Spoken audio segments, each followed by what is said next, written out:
Now look at this guy. This is Gilbert Lewis. Louis, usually he's called. So Gilbert Louis is one of the, I would say, the smartest people for the 20th century. In fact, he's the guy who proposed a simple question. The question is, why should a valence electron shell be empty? Or why should there be room in a valence electron shell? If you fill the inner shells, they're all completely filled. Like, for example, if you take sodium, sodium has the first shell, this is 2, second shell, that is 8, the third shell, that is 1. Why is there still a room for 7 more electrons? And why should it be like that? In fact, there's no reason it should be like that. Thing is, you can think of electrons as occupying different rooms in a space that you have, or the corners of a cube that you have. In fact, that is what he thought, and he's thought that maybe all the corners must be filled with these electrons.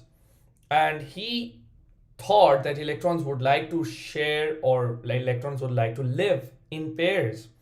And by the way, he did it even before quantum mechanics gave us very mathematically sound answers to all these questions. So he did it before physicists were applying quantum mechanics to these things. So this guy, and he was nominated a large number of times, like he was nominated, I think, around 30 times for the Nobel Prize in Chemistry, which is a big deal. But he never really won it for, I don't know, people say it's politics, but I don't really know. So yeah, so Louis had a crucial role in the development of bonding theory. But let's see what that role is and what we can learn from there. So at the very basic level, he proposes that the last shell should not be left empty. Or if you want it to be empty, there shouldn't be any room for more electrons. That's the case. So either we want 0 in the last shell, so that now we have inner shell that is completely filled. So I'll take the example of sodium. So 2, 8, and 1. So sodium is in the middle. I have 2 in the first shell. Then I have the second shell. And then I have a third shell. And they're all in a way that basically, let me small this. Yeah, this would do. Okay, so 2 in the first shell, 8 in the second shell, and he said that they'd like to live in pairs, so I'm going to draw them all in pairs. I would suggest you do the same. Now, here's the thing. This last shell, I don't want it to have any room. All right, I don't want it to have a room for any more electrons. So I would either want it to be at a stable level, which is 8. So I would like to put more electrons in there, in which case I'll put 7 more, right? Because 8 is the number that we thought of. And now what happens is that this is now no longer an atom of sodium. It is now an ion of sodium. And to show these ions, the configuration is different now. Instead of having 281, we have 288. And this one is now what we call anion, because it has gained 7 electrons. So I would put these square brackets here and a -7 charge. You could write -7, that's fine. And that is what it would be. Another case that I could do is, then instead of having all of this like that, which is going to be a lot of electrons to basically arrange, I could ask sodium to just, first of all, remove these extras that it has found. Okay, so there you go. We are done with these extra ones. Okay, and then I could ask sodium to just let this 1 electron go. On one hand, you have gaining 7 electrons, and on the other hand, you can just let this one go. And now what's happening? Your last shell is no longer the last shell. The last shell is basically the second shell now, which is already filled up. So now this shell is gone, and sodium is this thing, +1 charge. And which one's easier to do? Of course, the second one. It takes less energy to do it. And we have answered the question. Why should there be a room for more electron in the last shell? There shouldn't be. There's no reason there should. We should go for 0 or 8. This is called octet rule. For the first shell, of course, this is a duplet rule. You can only have 2 in the last shell. All right. So we have established that that is what atoms would prefer or want to do. Now, the next question obviously is, how do they do this? How exactly do electrons go around or go about atoms? How do they go about actually implementing this rule? So there are three cases. If you have more electrons to lose, what can they do? One, they can lose those electrons. So they have extra electrons lying around, they don't want them there, just lose them. So that is the first case, lose those electrons. Okay. Second case, you don't want it, give it to somebody who might. So that is transfer electrons. And that's the second thing that these atoms do. And the third case, that is that you want it, but there's also something else that might benefit from there. So what you should do is that instead of just keeping it to yourself, share these electrons.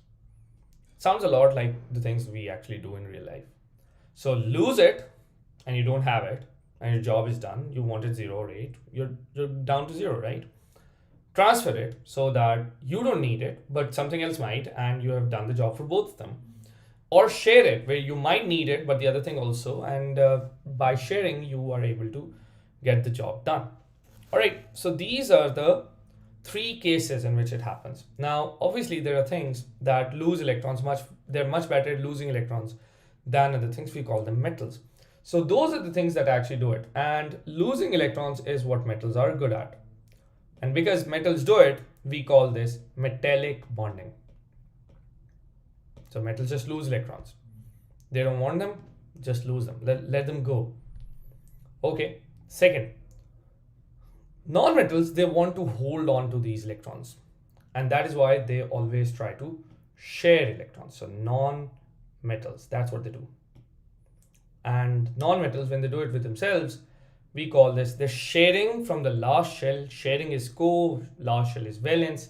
So covalent bonding. And the third case, or the second one in this case, transferring, metals lose, non-metals gain, and that is between metals and non-metals. And in this case, this is ionic. Now here's the thing, of course, there are some exceptions to this. There are some non-metals that do this. For example, acids, they would like to lose or gain electrons like that. And when they react, they do this. They form ionic bond. Similarly, you can have metals that form covalent bonds. I'll tell you about these exceptions later on. But at the heart of it, what's happening is that number one, they lose electrons. They'll just let them go, and that's metallic bonding. Number two, transfer electrons from metals to non-metals, and that's ionic bonding. And sharing of electrons, that's just non-metals mainly, and that's covalent bonding.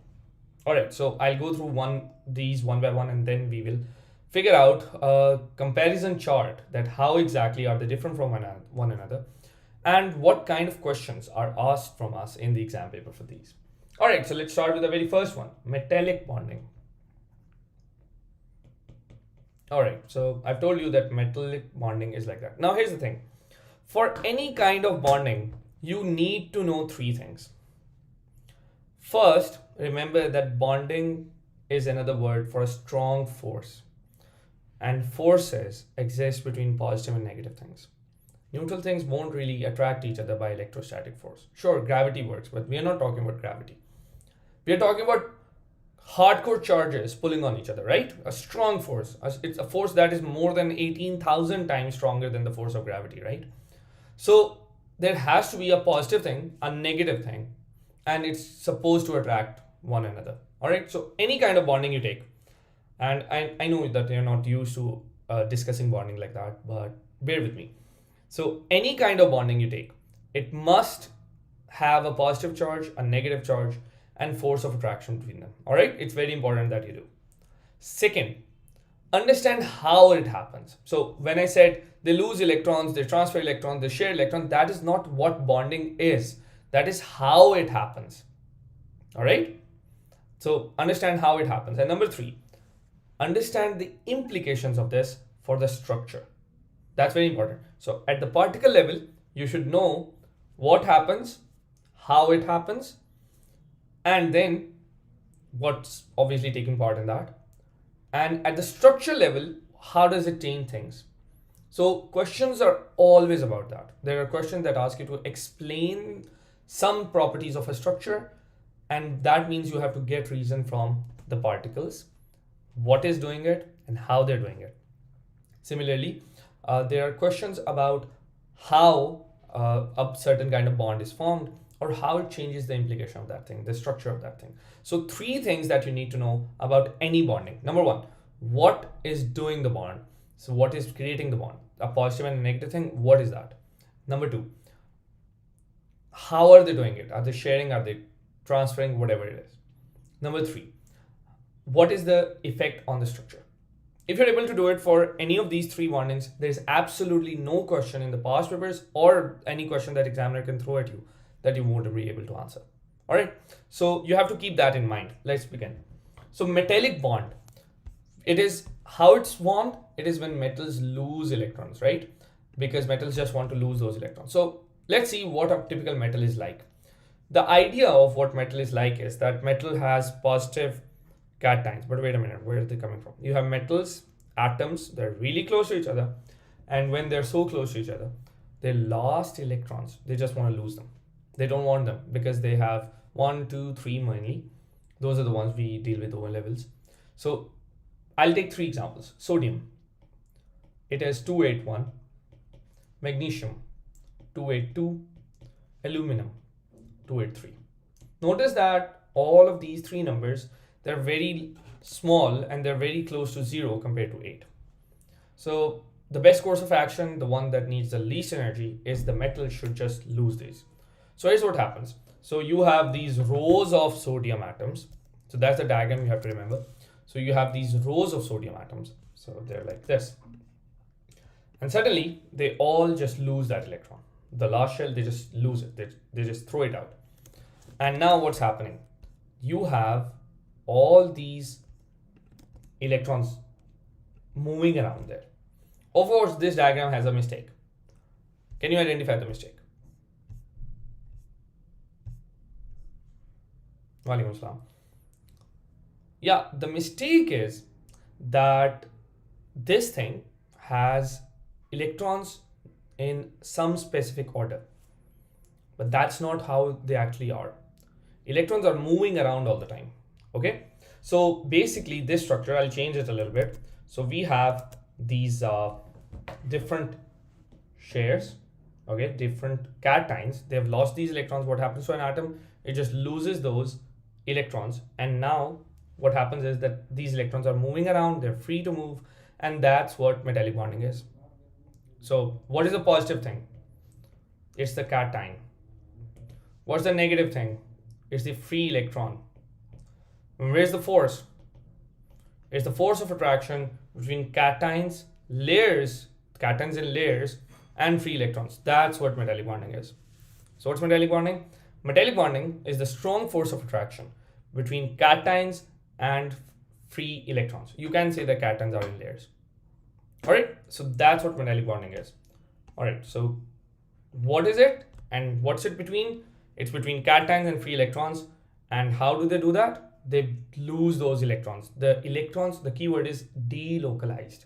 They're not local to their atom anymore. So what is metallic bonding? Metallic bonding is strong force of attraction between cations in layers and free or mobile or delocalized electrons. And why is it important? Because it makes the atoms stable. They have noble gas configuration. Okay. All right. Now the next thing, how does it affect properties of the thing? So number one, electrons are free.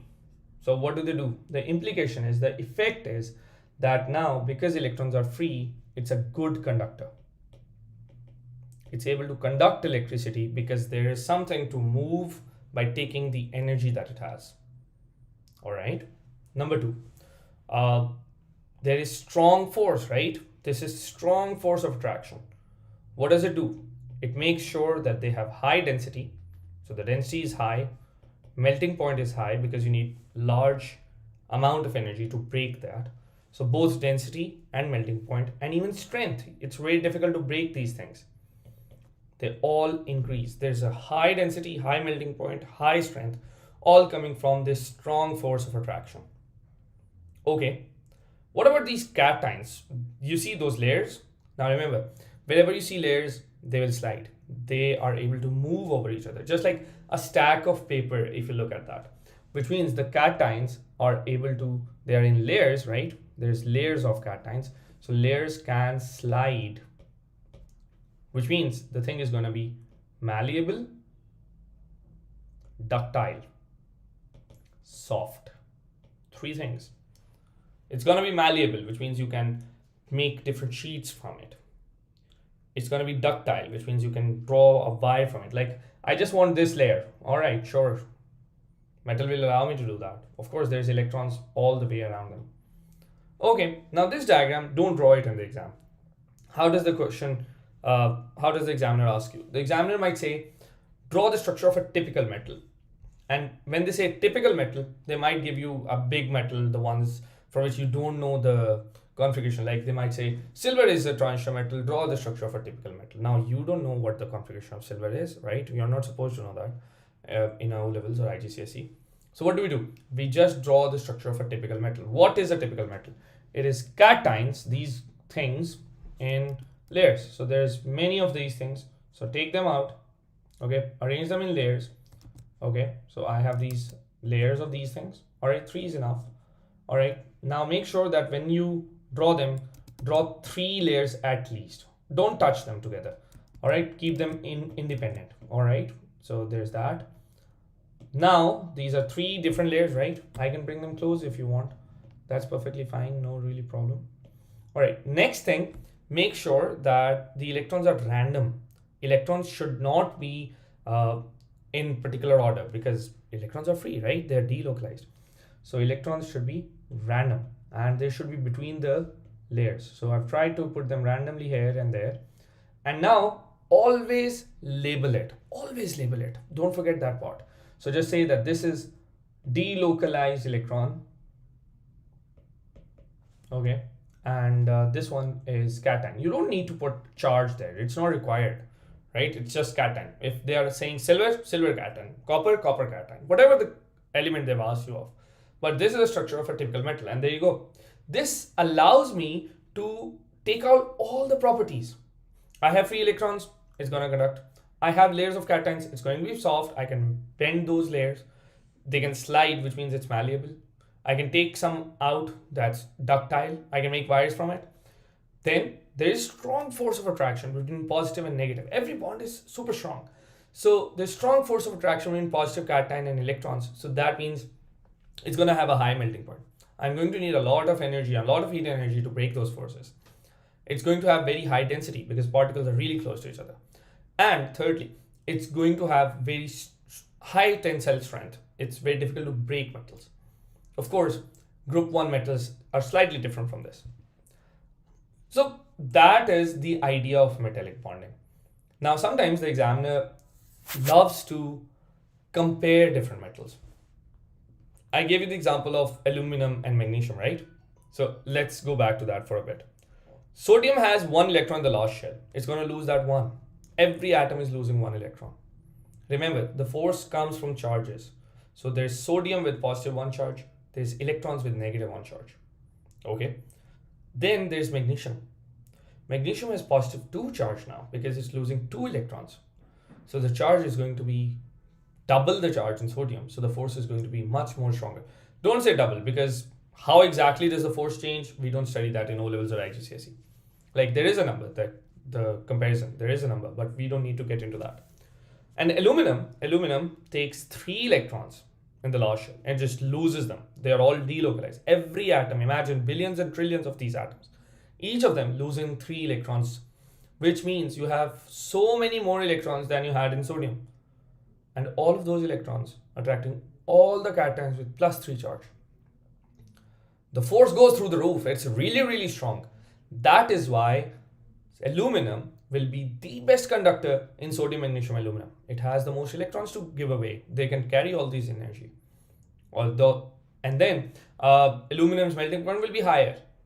It should be, but there are other factors as well. Then aluminum's bonding is going to be really strong.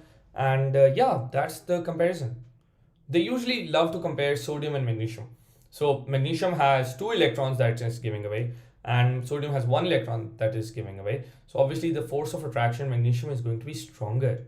Remember, force comes from charge comes from how many electrons it loses, and that is how we know what the properties are. So every as the number of electrons that it gives away increases, so does the strength of force, so does the metallic factor. And yeah, that is metallic bonding. That is how metals lose electrons. All right. Now it's time for a short quiz. I'm going to share a worksheet with you. Go on, solve it, and then I'll go through some of the answers for that. Any questions? Feel free to post them in the chat.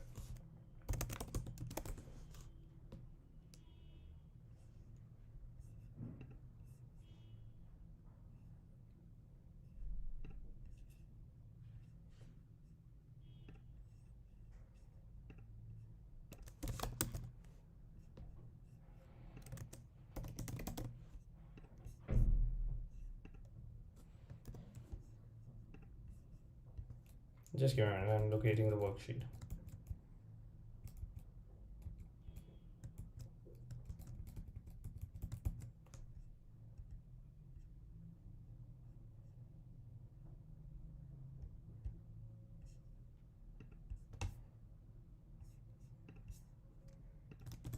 All right, here you go.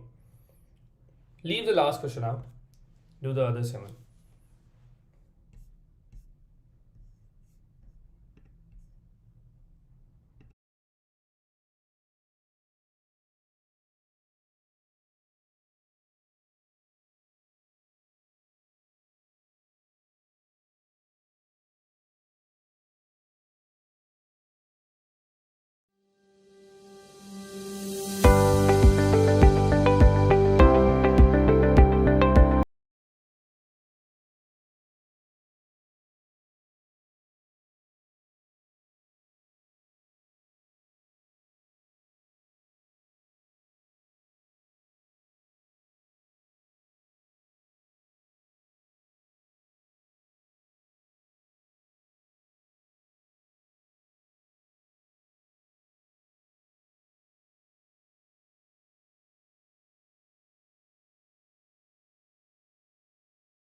All right, so let's do this. Let's do the questions that we have. These were 7 questions that I asked you to do. So 7 minutes were more than good enough for this. So let's do it. What's the first question? It says copper wire is used to complete an electrical circuit.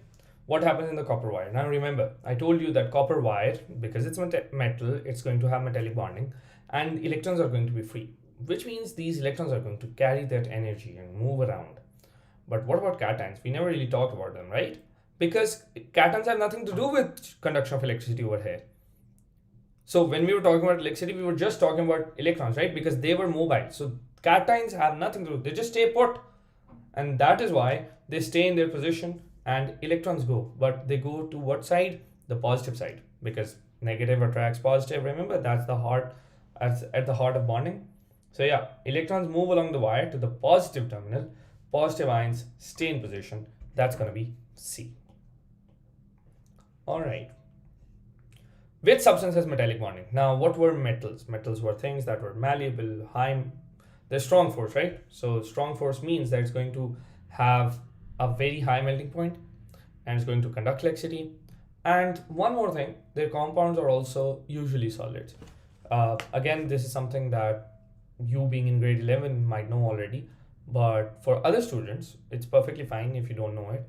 We will review the properties of compounds as we go along this syllabus. All right, so it conducts electricity when it's solid.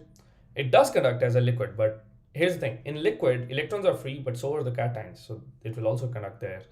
And there you go. That's why mercury conducts electricity, even at room temperature. All right, moving on. A metal consists of a lattice of positive ions in a sea of electrons. Okay, so lattice means network. So there's positive ions in a network and there's a sea of electrons. That's a term we usually use for delocalized electrons because there's so many of them. We just call it a sea of electrons. Now, what happens when they flow? The electrons just move from one place to another. More electrons come in, right? And positive ions, they don't move at all. So positive ions are going to be unchanged. So it could be B or D. And electrons are replaced. So it's going to be B. Element X has a lattice of positive ions and sea of electrons. Now notice that it doesn't matter what the metal is. The structure is typically the same. And notice how cations are all in this layer, this one straight layer, and the electrons are all randomly placed. Whenever you're drawing it, you should draw the same thing. Which property will X have? Okay, so X will have all the properties of metals, right? So metals have high melting point. Yes. It conducts electricity by movement of electrons. Yes, not ions. It is decomposed by an electric current. No, if it were decomposed, it wouldn't be metal, right?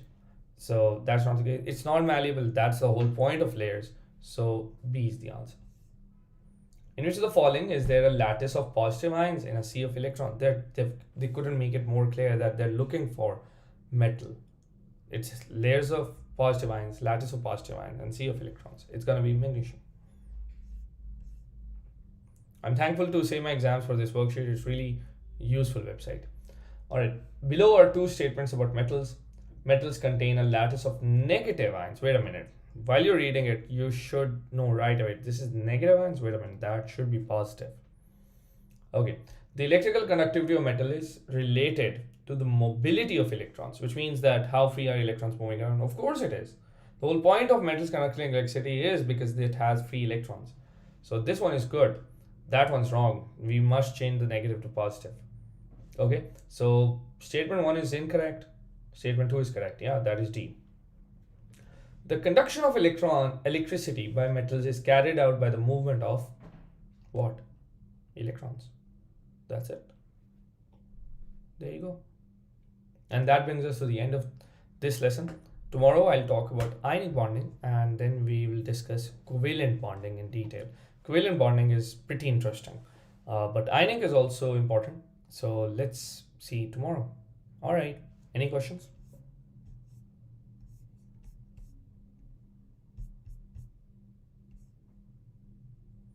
All right. I'll see you tomorrow. Take care. Allah Hafiz.